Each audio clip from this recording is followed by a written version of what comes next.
my mommy belly. 6 weeks postpartum. What y'all know about me? What you know about me? What you know about me? What you know? Ow.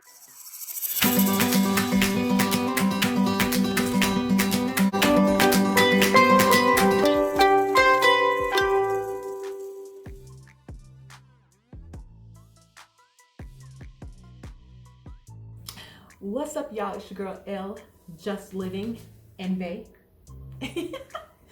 And today we are here to tell you all about the delivery, okay? And so basically, I had to get induced because baby would not come out on his own. I was doing videos on YouTube. I was doing, we were walking, but he just didn't want to come. He didn't want to come. And if you want to see the full video, I'm gonna put the link up here somewhere. I'll put the link up here somewhere. So you can watch the days leading up to delivery and the actual delivery. But today we're going to talk about the things that you did not see in the video, which was the process of me being induced and how fast that baby came, okay? So a couple of days before baby came, I was ready for him to come. I wanted him to come out as naturally as possible. I really did, because I heard the horrors about being induced and how much it hurts, how much more it hurts, shall I say, when you're induced with the meds and everything. But I still ended up having to be induced. I even posted on my Facebook, I was trying to find out, like, can I take castor oil? I asked my doctor and she was like, no, but I was still investigating because I want this baby to come out without having to be medically induced. So I actually went and purchased the castor oil. He didn't want me to take the castor oil. No. And I posted on my Facebook, got people's opinions, and I decided that I probably should not get castor oil. I should probably not take this castor oil. So I didn't. It's still in the cabinet, unopened, because I was too scared based on the stories that my Facebook friends and family told me about their experiences with castor oil. So it was a no-go for me. I was like, forget it. Whatever happens, happens. So we went to the hospital at midnight on September 7th. Mm-hmm. We got there, they hooked me up to the machine, and I was already dilating. So he was getting ready to come on his own anyways, but he was just taking his time about it. So they hooked us up, got checked in, hooked us up. I'm thinking they're putting stuff in my veins as soon as I come in to be induced. But no, it was water. Did you know that? Yeah, I asked you. I thought from the beginning it was like to make you more, like to induce you. Mm-hmm. Like, so all night I'm thinking they're giving me something to induce me, and it was just water. All right, so I just went to sleep. I think they gave me something to soften my cervix. Anyways, but I went to sleep. Got up the next morning, and the midwife came, and she gave me. She put something in my vagina. Y'all, when you're pregnant, they are always in your vagina. On what? In my vagina.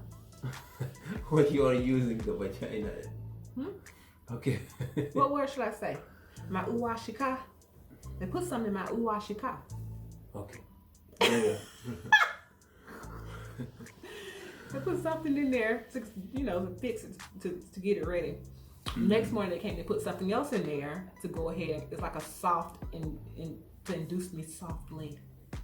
Like this song by Lauryn Hill just popped in my head. Killing me softly with this.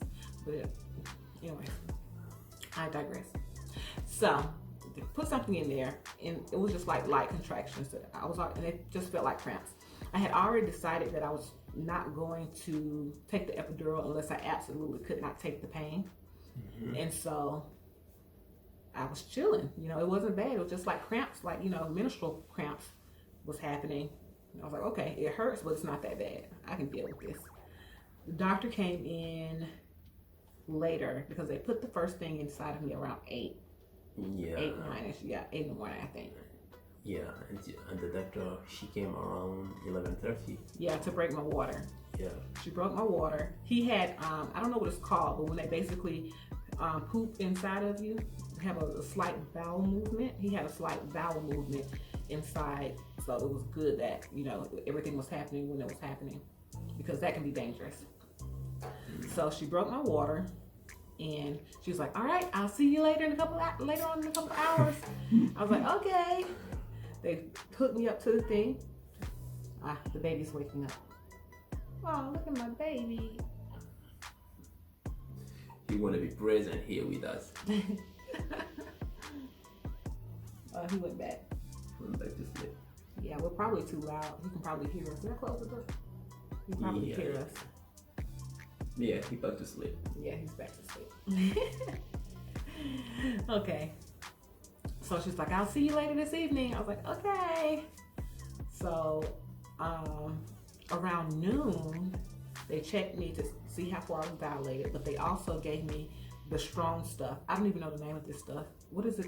Pitocin? Pitocin? Whatever it is. They put in your IV. Yeah, they put in your IV. And to make your contraction stronger, basically. And so at that point, I'm like, ooh, this is starting to hurt. This is really starting to hurt, you know? That was something, something, I don't know how I can describe it. It's like my first time to be present on those kind of situations, and it was really horrible. It was horrible. Really, it was stressful. It was, seeing you in pain. I cannot do nothing. Sometimes I don't know if I can massage your lower back, or I don't know, like seeing you, Yeah, but at noon, I was 3 centimeters dilated at noon, and they were like, okay, it's gonna take some time, but I'm feeling this pain, and I'm like, oh my goodness, like this is hurting around 12:30. I'm like, it's just 12:30. Oh my goodness, it's hurt so bad. It's 12:30. 12:45. Oh, I gotta pee. That's what I'm saying to myself. That's how I'm feeling, like I have to pee. So I'm going to the restroom back to back. I'm walking around the room, pacing. Go to the restroom, sit on the toilet. There's this great pressure I'm feeling. He's wide awake now. He's chilling. Let him chill for a while. He might fall back asleep. He's smiling.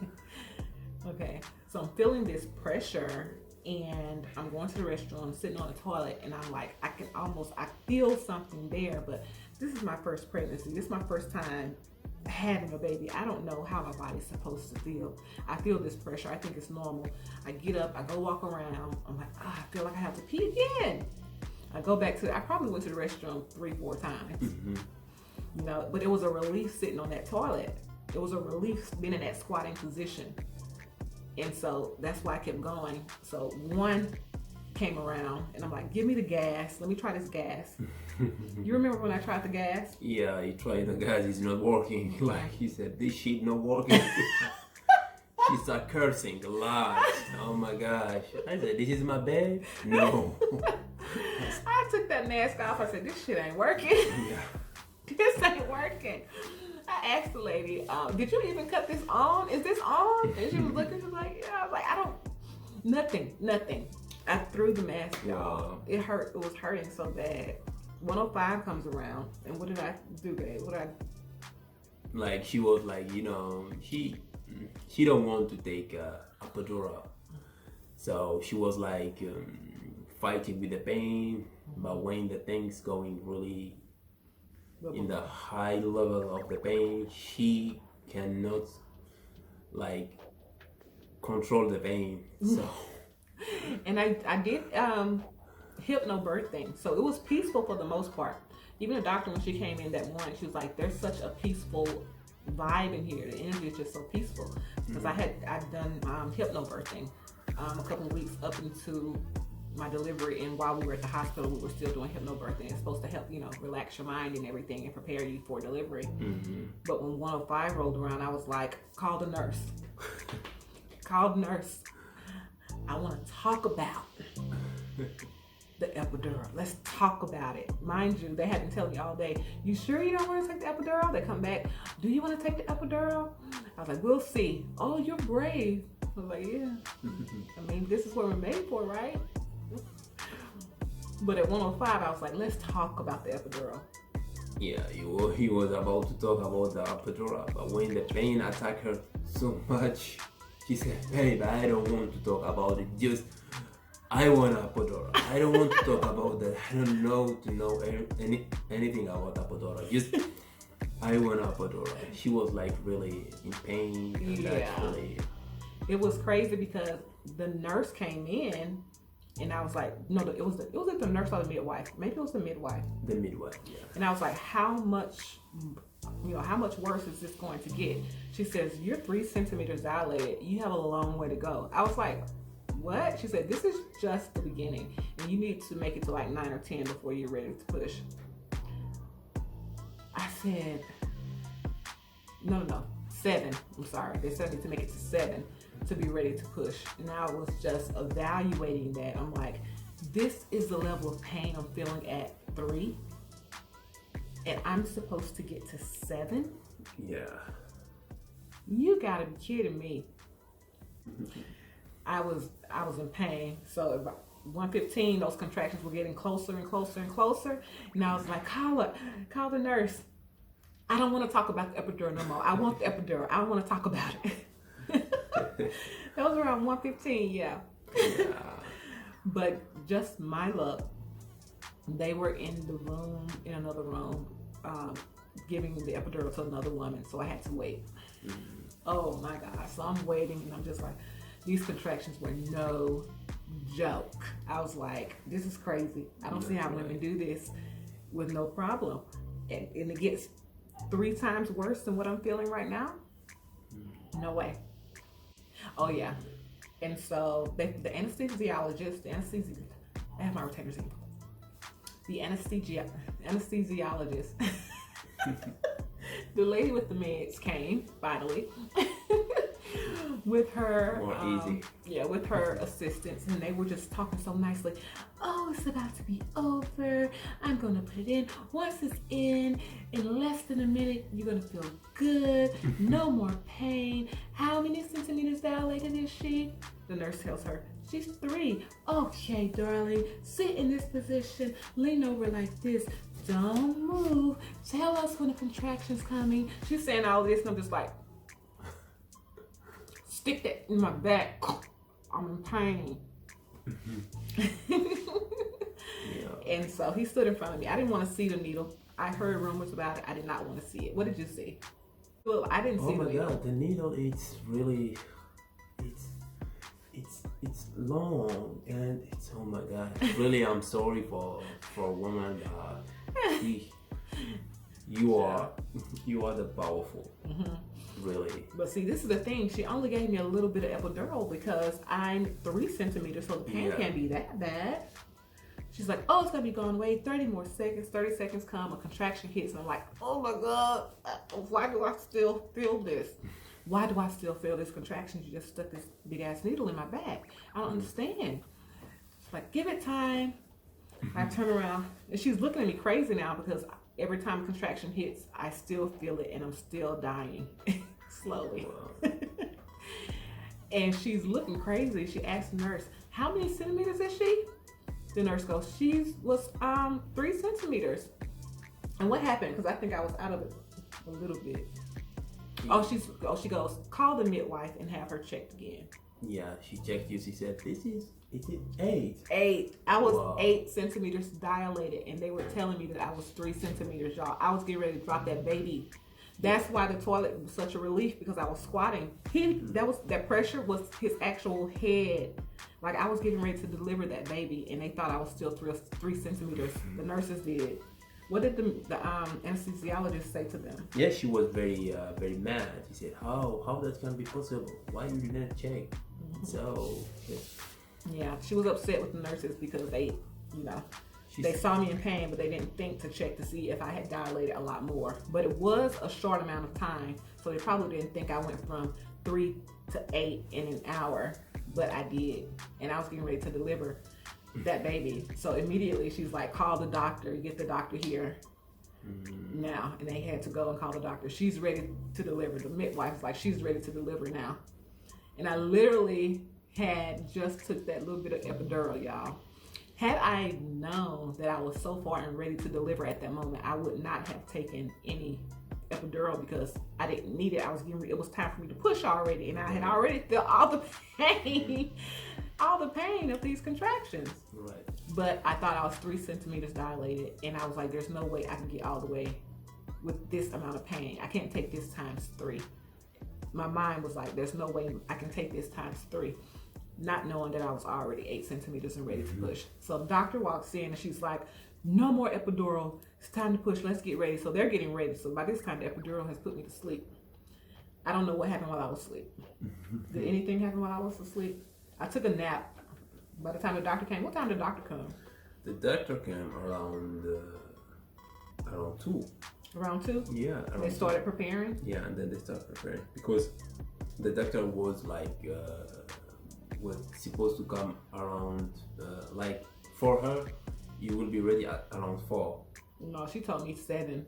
7. She yeah. told me like she wasn't expecting a baby Yeah. till like 7. Yeah, because that's why when she came, she asked you if you drink The castor oil. The castor Yeah. oil. After I delivered, while she was sewing up my vagina, we'll talk about that later.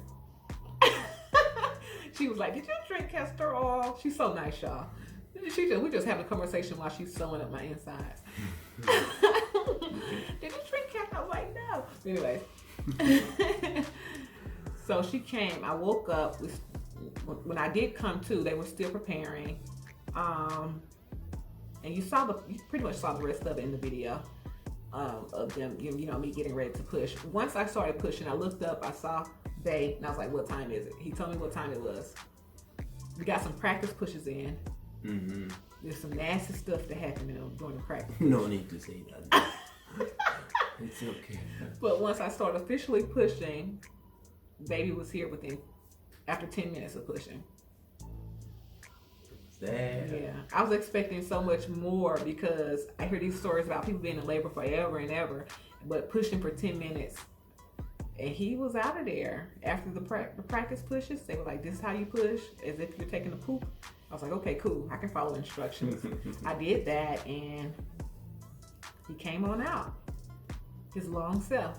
Wow. It was amazing. It was pretty cool. Tears started coming out my face. I don't even know where they came from. I just felt little baby. Oh my goodness, a whole human just came out of me. It's so crazy. It's still weird thinking about it. Like, did I really just experience all of this? Wow. I sit down and look at my stomach and I'm like, did I really just do all of this? My stomach was out here and a whole baby came out of me. But she did have to cut me a little bit. It's a very small incision. She had to cut to get him out because his head, to get his little head out. Yeah, your head. You have a big head. I'm gonna let you make it. Yeah, he definitely didn't have a choice but to have a nice size forehead because. Okay. But yeah, she did a little cut. So after he was delivered and they took him from me to get him, cleaned up and everything that they do, she was just sewing up my stuff. Then she's like, did you drink any castor oil? I was like, no, I didn't, I swear. Then she asked the nurse to bring the baby's report. Y'all, the doctors can tell if the baby's bothered, if the baby's taking castor, if you've taken castor oil, because what it does, it kind of agitates the baby and it often angers them, but there's something in the vital signs that the doctors can see to see if the child had been agitated. And so she asked the nurse for his vital reports and nothing was there. Happy baby. She was like, oh my goodness, it was a happy baby. And so yeah, he was just ready to come out when he was ready to come out. He does what he wants to do, just like his mommy. And he's still very much like that. He still does what he wants to do. When he wants to do it. Look at him. Are his eyes open? He almost. He's almost waking. But we've kind of come to the end. Anything else you remember from the process? Yeah, I think I forgot everything because it was like those kind of experience I never had in my life. Where I come from, a man should not assist for the delivery. A man should relax at the house, and his wife should be with her mother. So the family only between them, like ladies, no man. So, and the baby, when the baby is ready, they bring the baby to the man or many will come to the hospital to visit the baby, and he will not assist for, like, he will not see the pain, the all of those crazy stuff a woman go through it. He will not see it. Well, but why not? because they said it's some culture or tradition, or I don't know they call it. They said a man should not see a lot of things coming from the woman. It's make him after to not have that desire, like to want her more sexy. They want a woman to be always on the man visual, to be always that woman, nice woman. In Africa is like this, so they don't want. Not find me sexy? No, as I told you, like with my research and with the way I travel, so I'm open mind. So a lot of things it's not affect me. The question is, do you find me sexy? Yeah, I found you sexy. Okay. I found you sexy. Even now, after all that? Yeah, of course. Okay. Why not? Yeah. So. Yeah. If I said you are not sexy, what you are going to say now? Okay, so we lost storage. Yeah. So yeah, you were saying that if I found you sexy. If I'm sexy? Yes, you are sexy. You are always sexy. Thank you. Yeah. Anyway, so I was saying that, yeah. So that is bad. Here, it was the experience. It was really hard for me. I was stressful. I never been assisting with this kind of things. Yeah, and see my baby coming out. It was like something really, I cannot describe it. Crazy, and at the same time when you see the baby come out crying, like you want to cry, you don't know what to do. I was just praying a lot to things going very well for her, for the baby, to not having any issue, to leave the hospital without any problem, and thanks God that's what happened. So it was good, and that really taught me a lot about women. So really, any man should respect women. We respect. For me, I already did, but it's now very, very, very, very, very high. So God bless women everywhere in this world. Yeah. Yeah. So. Yes, it is what it is. But it was a good experience. Yeah, it was a good experience. Yeah. When the nurse came in and she was like, the nurse that kept asking me about the epidural, who told me, "Oh, you're so strong." She said, "Well, at least you know what it feels like." They gave me the epidural at 8 centimeters after I had felt all the pain.